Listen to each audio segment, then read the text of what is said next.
This guy became Hong Kong's richest person, with a net worth of over $30 billion. But how does a teenage refugee rise from nothing to achieve that kind of success? Let's find out, because this is no ordinary story. Let's travel back to 1928, to a peaceful village called Chaozhou, in Guangdong, China. This is the birthplace of Li Ka-shing. This is where everything starts. Li had a very peaceful start to his life, with peaceful streets and a happy family. His father was a respected member of society, as he worked as the principal in the local primary school there. But this wasn't going to last long. At just 15 years old, something truly earth-shattering took place for Li and his family. Something that would completely change the trajectory of Li's life forever. But before we get to that, you'll need to know about the event that took place when Li was only 9 years old. It's 1937. When Li was just 9 years old, the Second Sino-Japanese War had just broken out. The once peaceful village turned into a war zone, with continuous bombing and violence. This left Li's family with no option but to migrate to the one place they deemed safe: Hong Kong. Hong Kong was a British-controlled area at the time, and it was relatively safe, for now. But this wasn't the only sad news that awaited them. Li's father had a severe case of tuberculosis, and worst of all, TB was the #1 killer in Hong Kong at the time. With very little financial help and no means of stability, Li was about to face another challenge. At just 15 years old, Li's father sadly passed away. His family's only provider was gone, and all the responsibility shifted to the eldest son, Li Ka-shing. Li now had two choices. One, continue his education, hoping to one day get a good job, or two, drop out of school and find work to support his family. Li made the difficult decision to drop out of school to support his family. You might think this was a bad call, but what happens next in Li's story? It couldn't have turned out better. Li was around 15 or 16 at the time when he managed to land a job as an apprentice in a watch strap factory. The pay wasn't great, but it was all he had. What Li didn't know was that someone was about to walk into his life and change everything, though not in the way you'd expect. But we'll get to that part later. For now, Li was stuck making watches, over and over and over and over again. Yeah, you get the point. He didn't enjoy it, but he needed the money. Still, Li wasn't just learning how to make watches. He was picking up something way more valuable, an understanding of how business and manufacturing actually worked. And that would be crucial later on. It's said that Li worked 16-hour shifts just to support his family. That's 2/3 of an entire day, gone, just working. Sounds like absolute hell. Fast forward to 1940. Li gets introduced to the plastics industry, still pretty new at the time, by his uncle. That single moment lit a fire in him, a spark that would push Li to do things the world had never seen before. He got to work immediately.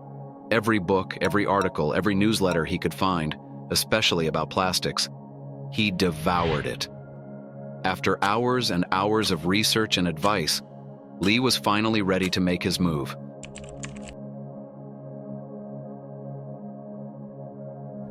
Li's plan? To start a plastic flower business. Now you might be wondering, why plastic flowers of all things?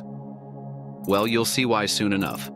But first, there was a big problem, one that every entrepreneur eventually faces: money. Without money, the dream stays a dream. And for someone like Li, coming from a poor background, this challenge hit even harder. He couldn't go to the banks.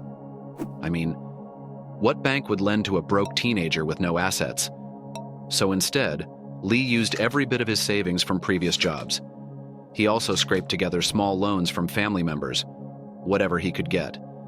And finally, Li was ready. The business was up and running. He named it Chung Kong Industries, a name that would go on to shake Hong Kong's market forever. After carefully studying the market, Li thought, I can do what they do, but better and cheaper. So that's exactly what he did. He improved the quality of the plastic flowers and dropped the price. As for why he chose plastic flowers in the first place, Well, at the time it was a booming, relatively new industry. Basically, a gold mine. And like every great entrepreneur in the early days, Li did everything himself, from production to sales. It's said he would often sleep in the factory to keep an eye on the work. With a work ethic like that, it's no surprise what happened next. By the early 1950s, Li's company had become Asia's leading flower manufacturer, exporting over 1 million plastic flowers a year. Truly impressive. But not nearly as impressive as what he does next. A genius move that would go on to change the course of Hong Kong's history forever. At this point, Li had basically dominated the plastic flower market. But now his eyes were set on something bigger: real estate. Real estate is profitable, he thought. I think I should get into it too. Li always believed knowledge was power, so he did what he always did. Locked himself away and studied for hours. Okay. Maybe he didn't literally lock himself in a room, but you get the idea. With a solid foundation, he started investing. And just like that, Li became a serious player in the real estate game. Sounds like smooth sailing, right? Well, not quite. Before we move forward, you need some context. At the time, China was a communist country, while Hong Kong was capitalist. Let me break it down in simple terms. Communism is when the government owns everything, your house, your business, then distributes it equally. Sounds fair, until the people in power start taking more than their share. Capitalism, on the other hand, means you own what you earn. Your house, your business, your profits. Now back to the story. It's the late 1960s. Protests erupt in Hong Kong. People are demanding the city become more like communist China. This freaks people out, badly. They're scared the government might take over their property, so they start panic selling real estate for cheap. Add the riots and chaos, and prices plummet.